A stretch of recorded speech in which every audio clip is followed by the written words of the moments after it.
Welcome back. I am Peter Marcus here with the AMA Virtual Academy talking about live instrumental looping.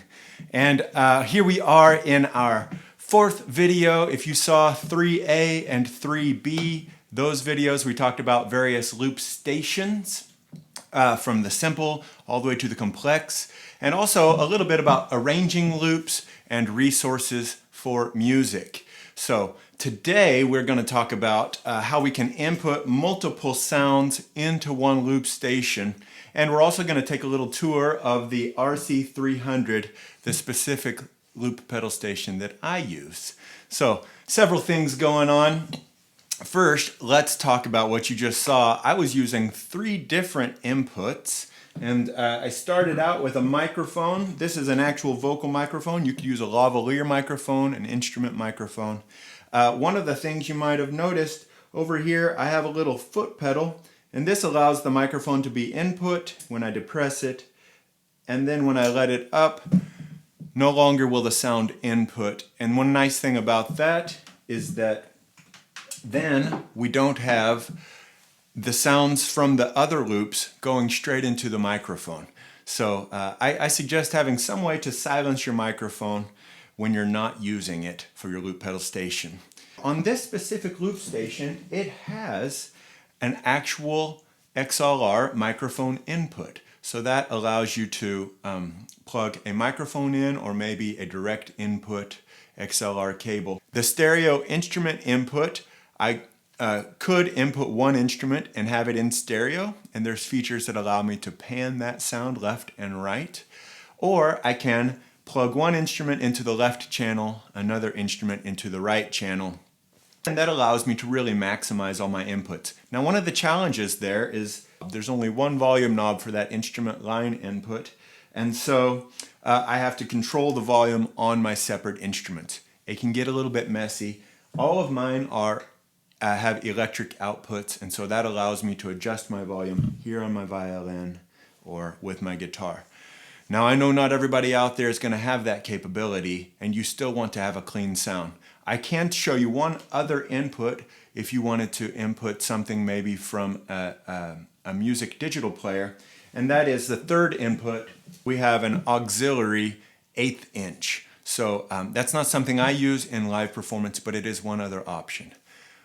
If you don't have so many inputs into one pedal board, here is another great idea. Now, it requires quite a bit more cabling and a little bit more equipment. I don't have mine set up simply because I don't have enough cabling. But that would be to use a mixing board.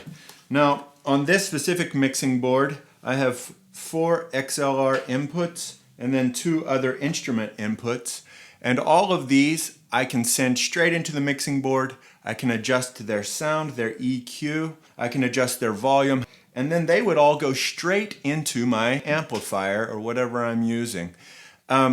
Now, how do I get that sound into the speaker, but then also into my pedal board? And that's where, on this specific board, it has an effects output. And so maybe on channel 1, if I wasn't using a loop station, I would want to have a little bit of reverb for channel 1. Maybe I'd want to have no reverb for channel 2. That would be using the effects on this board. Well, if I go this output, the FX output, that I then insert one channel into my pedal board, and then I can adjust the volume, how loud each instrument is going to be into my pedal board. That would allow me to input as many instruments. I could input a keyboard, a bass, a guitar, a microphone for voice or harmonica, beatboxing. I could input a drum pad, all kinds of things. So commonly you'll see this with loopers, and that's what they're doing. They might be using the FX out, or they might be using the monitor output. But regardless, one output goes to their speaker, so you can hear the raw instrument, and then the other output goes to their loop station. So kind of a cool little workaround, but you would need some sort of separate mixer to control all of your inputs.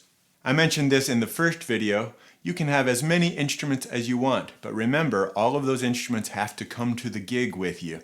So you might want to consider just how mobile you want to be when you're going to your performances, how quickly you want to be able to set up and tear down. Just a consideration, but certainly those instruments can make it more interesting for you, the performer, and for your audience.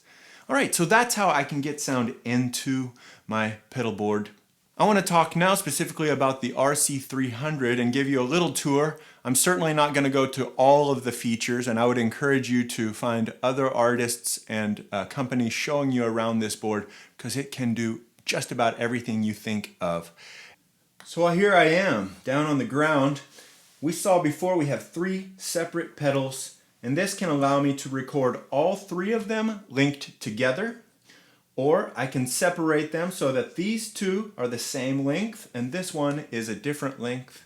Or I can even configure them so that all 3 act like their own independent loop station and they won't play at the same time. That can be a nice way to use the board if you have a song that has an A part, a B part, and a C part. Something I'll play a little in our next episode is Eleanor Rigby to show you that. Those are 3 different ways that I very often will use the loop pedal. Most commonly, I like to use them all 3 synced together. If I were to go here to pedal 1, and I have this looping,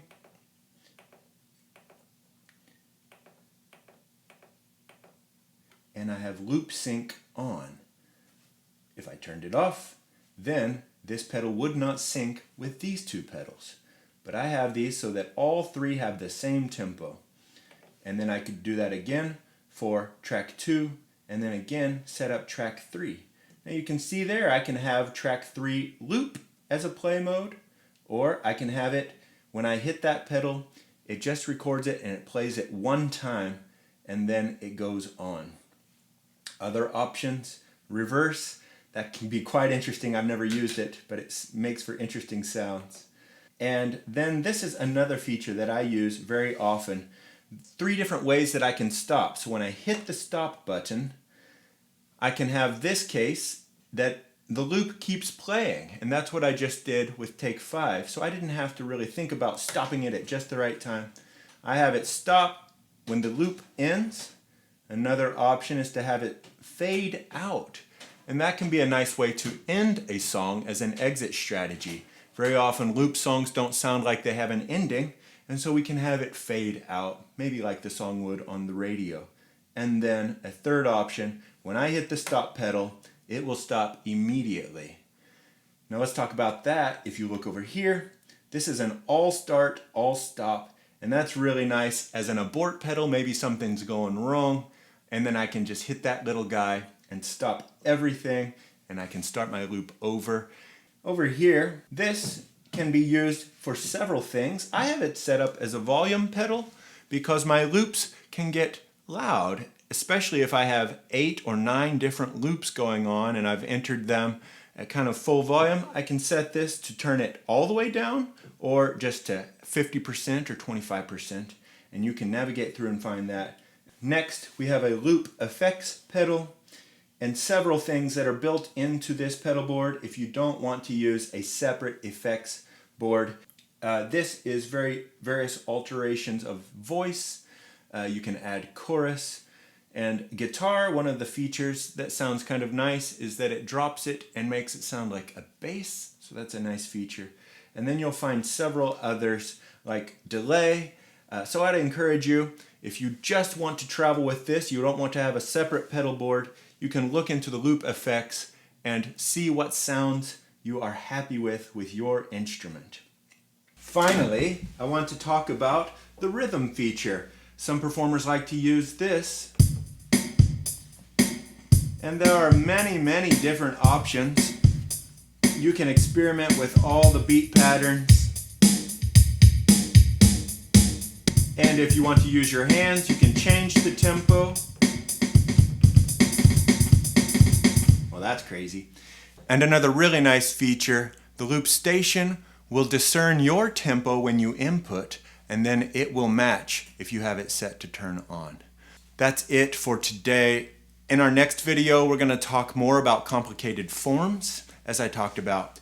Please be sure to check out other products from the AMA Virtual Academy. You can also learn and see more of my videos at Peter Marcus Music on Facebook and YouTube. I have a lot of my looping videos. Thank you for tuning in. Subscribe, like, and follow at Peter Marcus Music.